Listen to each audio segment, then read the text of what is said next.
حضرت امام حسن سے آ کے وظیفہ پوچھا، اس شخص نے کہا حضور اولاد کوئی نہیں تو وظیفہ بتایا، تو آپ نے فرمایا استغفار پڑھا کر، کیا کر؟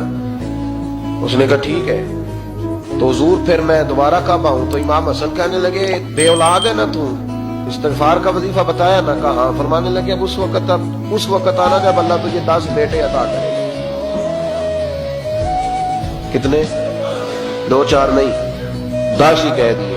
تو حضرت امیر معاویہ رضی اللہ عنہ دیکھا، کہنے لگے حسن اتنا بڑا دعویٰ؟ آپ فرمانے لگے میں نے کہہ دیا نا تو اللہ فضل کرے گا۔ ہاں ہاں اللہ خیر کرے گا، خیر ہو جائے گی۔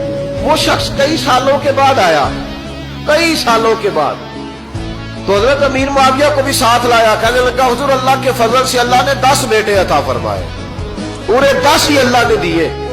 تو حضرت امیر معاویہ کہنے لگے جناب بات تو آپ کی سچی ہو گئی، پر مجھے بھی بتائیے وظیفہ کہاں سے لیا؟ فرمانے لگے قرآن پاک سے، سورہ نوح کی 10 11 12 آیت پڑھو۔ اللہ فرماتے ہیں تم استغفار پڑھو، میں تمہاری بیٹوں سے بھی مدد کروں گا، مالوں سے بھی مدد کروں گا۔ تو میں نے استغفار بتائی تھی اور قرآن میرے اللہ کا ہے، رب کا وعدہ جھوٹا ہو سکتا؟